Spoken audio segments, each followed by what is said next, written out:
আসসালামু আলাইকুম বন্ধুরা, কেমন আছো? আলহামদুলিল্লাহ আমি ভালো আছি। তোমরা হয়তো আল্লাহ পাকের অশেষ রহমতে ভালো আছো। আমি আজকে তৈরি করেছি আতা ফল পিঠা। এই পিঠা রেসিপিটা তোমাদের কাছে যদি ভালো লেগে থাকে তাহলে অবশ্যই একটি লাইক, একটি কমেন্ট, এটি শেয়ার করবে। তো বন্ধুরা, আমি এই ইউনিক আতা ফলের পিঠা রেসিপিটা কিভাবে তৈরি করলাম দেখতে থাকো। হ্যালো বন্ধুরা, আমি আজকে তৈরি করব শীতের ইউনিক আতা ফল পিঠা রেসিপি। আমি পিঠা রেসিপির জন্য এখানে নিয়েছি চাউলের আটা, এখানে নিয়েছি নারকেল, এখানে নিয়েছি চিনি, এখানে নিয়েছি গুড়, আমি একটি ফুড কালার নিয়েছি, এখানে নিয়েছি আমি একটি তেজপাতা, দারচিনি, এলাচ, সামান্য লবণ। তো বন্ধুরা, এখন আমি পিঠা বানানোর মূল উপকরণে চলে যাব।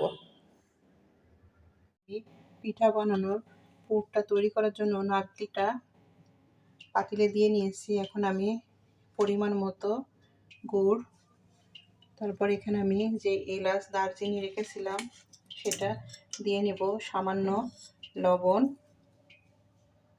আর পরিমাণ মতো চিনি আমি দিয়ে নেব। আমি এখানে লাল চিনিটা ব্যবহার করেছি।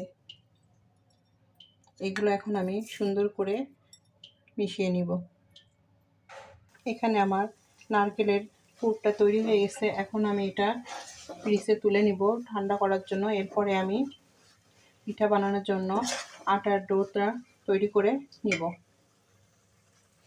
এখানে আমি পিঠা বানানোর আটা সিদ্ধ করার জন্য পানিটা ফুটিয়ে নিয়েছি। এখন আমি পরিমাণ মতো লবণ দিয়ে আমি যে বাটিতে আটাটা মেপে রেখেছিলাম সেটা আমি অল্প অল্প করে দিয়ে সিদ্ধ করে নেব।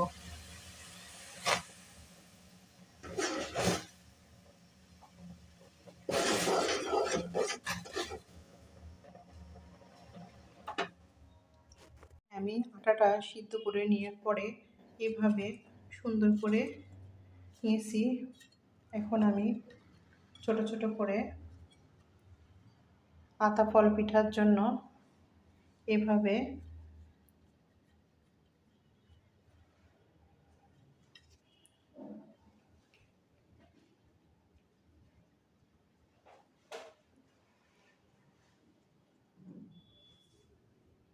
এখানে আমি এভাবে ছোট ছোট আটার টুকরোগুলো নিয়ে এখানে মাঝখানে নারকেলটা দিয়ে নিব। এভাবে সুন্দর করে নারকেল যেন না বের হয়ে আসে, মুখটা ভালো করে লাগিয়ে নিব। নিয়ে সুন্দর করে হাতের সাহায্যে এভাবে বল বল আকৃতির করে আমি পিঠার জন্য অনেকগুলো তৈরি করে নেব। আমি এখানে আরেকটি পিঠা বানিয়ে দেখিয়ে দিচ্ছি যে আমি পুরটা কিভাবে দিয়ে আতা ফলের শেপ দিয়ে নিচ্ছি। এখানে আমি এভাবে ছোট ছোট করে লেচি কেটে নিয়েছিলাম। সেই লেচিটার মধ্যে নারকেলের পুর দিয়ে এভাবে বল আকৃতির করে আমি আতা ফলের শেপ তৈরি করে নিচ্ছি। এভাবে আমি সবগুলো আতা ফলের জন্য তৈরি করে নিব। এখানে এখন আমি আতা ফল পিঠাগুলো তৈরি করে নিব। এখানে আমি পিঠাগুলো হাতের উপরে নিয়ে নিচ্ছি।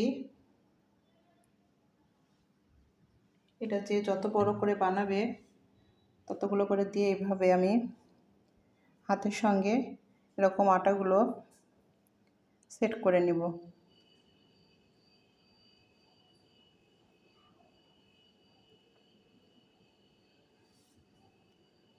এখন আমি আতা ফল আকারের পিঠাটা তৈরি করে নেওয়ার জন্য এখানে আমার ৬-৭টা করে আমি এই বল হাতের মধ্যে নিয়ে এভাবে চেপে চেপে আমি আতা ফলের আকৃতি করে নিব। এই তো বন্ধুরা, এভাবে আমি সবগুলো পিঠা তৈরি করে নেব। এখানে আমার পিঠাগুলো তৈরি করা হয়ে গেছে। এখন আমি আতা ফলে কিছুটা ফুড কালার ব্যবহার করব। এভাবে আমি ফুড কালারটা হাতের সঙ্গে নিয়ে এই আতা ফল পিঠার গায়ে আমি এভাবে লাগিয়ে নিব। এই তো বন্ধুরা, আমার আতা ফল পিঠা তৈরি।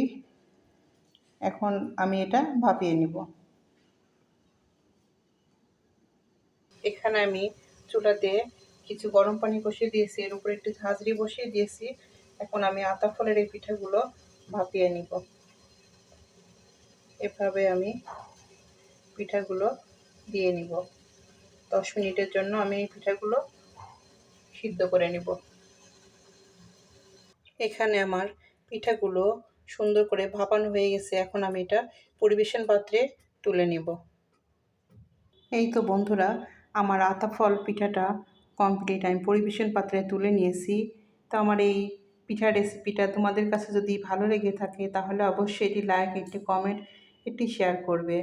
আর যদি খুব বেশি ভালো লেগে যায় অবশ্যই ফ্যামিলির সঙ্গে শেয়ার করবে। আল্লাহ হাফেজ। আসসালামু আলাইকুম।